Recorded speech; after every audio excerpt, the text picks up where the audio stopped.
এই মেরি, এখানে কেন? আমাকে ডাকছো কেন? আমি নানা ভাই মুন্ডির নিচে লুকিয়ে আছি। আমাকে ডাকবে না, আমি এখানেই থাকবো। আমি নানা ভাইয়ের কাছেই থাকবো। আমার বাসায় এখন আমারই জায়গা হচ্ছে না, পুরো বাসা এখন তাদের দখলে। আসসালামু আলাইকুম, কি অবস্থা? সবাই কেমন আছেন? মিঠাইয়ের বাচ্চাগুলো আস্তে আস্তে বড় হয়ে যাচ্ছে। সারা বাড়ি মানে সারা ঘর দৌড় আমার অগুছালো করে ফেলছে। প্রতিটা জায়গায় এখন তাদের, আমার কোনো জায়গাই নেই। ভোর হলেই তারা চলে আসবে ড্রয়িং রুমে। ড্রয়িং রুমে এই যে জানালা দিয়ে রোদ আসছে, সেখানে বসবে, শুয়ে থাকবে। আপনারা তো জানেন ওদের জন্য আমরা ঘর বানিয়েছিলাম। 1 মাস ভালোই ওই ঘরে ছিল, এখন আর তারা ওই ঘরে থাকবে না। এই যে দেখতেই পাচ্ছেন ঘরের অবস্থা কি করে ফেলেছে। এখন ঘরের মধ্যে শুধু একজন যাবে আর একজন মারবে, এভাবে করে ঘরটা দেখেন ছিঁড়ে ছিঁড়ে ফেলে দিয়েছে। এখন পুরো বাসাটাই ওদের দখলে। এত কিউট হয়েছে, আমার তো ওদের সবসময় আদর করতে ইচ্ছে করে। মাশাআল্লাহ, কারো যেন নজর না লাগে। 3 ভাই বোন দেখেন কিরকম মারামারি করছে। কিছুক্ষণ আগে 3জন খুব সুন্দর খেলা করলো, এখন মারামারি করছে। ও, আপনাদেরকে তো বলাই হয়নি, ওরা 3 ভাই বোন। আর প্রথমে বুঝতে পারিনি, এখন বুঝতে পেরেছি। সাদা লালের মধ্যে মাথায় একটু সাদা আছে, ওইটা হচ্ছে মেল। মানে 2টা হচ্ছে মেয়ে বিড়াল আর একটা হচ্ছে ছেলে বিড়াল। এই তো মারামারি করে ক্লান্ত হয়ে আবার 3জন দেখেন কিভাবে ঘুমিয়ে পড়েছে।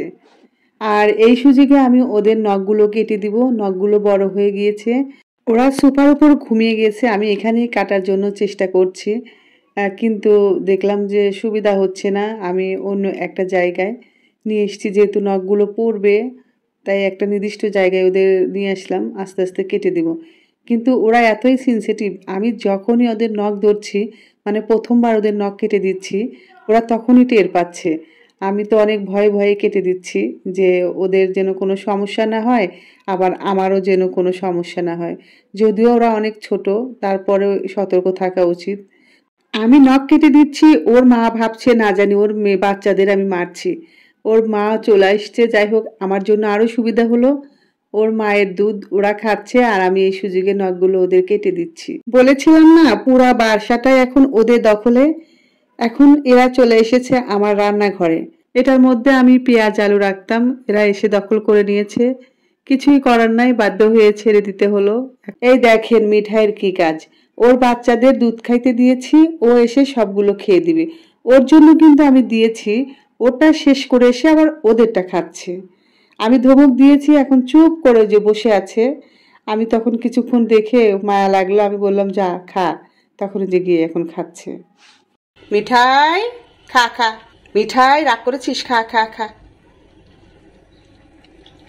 ও বুড়া, ও ফেলছে, ওর বাচ্চাদের দিয়ে সেগুলো ওই খেয়ে ফেলে। এই যে দেখেন এখন নাজিবের রুমে চলে আসছে। আমি কিছু বোতল বা যেগুলো বাতিল কিছু জিনিসপত্র আছে সব বস্তায় ভরে রেখেছি, যে কালকে শুক্রবার দিয়ে দিব নিচে। আর ওরা এটা খেলার জিনিস বানিয়ে উঠছে নামছে, কি যে করছে। মানে ওরা যতক্ষণ জেগে থাকে ততক্ষণ ওরা খেলতেই থাকে, মারামারি করতেই থাকে।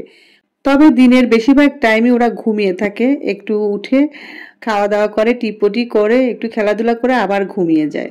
এই যে কি ব্যাপার, এখন এরা আমার বেডও দখল করে নিয়েছে। এতদিন তো মিঠাই আসতো, এখন দল বল মানে 4টাই এখন আমার বেডে চলে আসছে। এইবার দেখেন কত দুষ্টু হয়ে গিয়েছে। আমার হাজবেন্ড শুয়ে আছে আর ও লুঙ্গির উপরে গিয়ে বসেছে। আমি ওকে কত ডাকছি, বের হতে বলছি, কিছুতেই বের হচ্ছে না। মানে আমাকে পাত্তাই দিচ্ছে না। আমি ডাকছি আর ও মুখ লুকাচ্ছে। দেখেন এবার। এখানে কেন? আমাকে ডাকছো কেন? আমি নানা ভাই মুন্ডির নিচে লুকিয়ে আছি। আমাকে ডাকবে না, আমি এখানেই থাকবো। আমি নানা ভাইয়ের কাছেই থাকবো।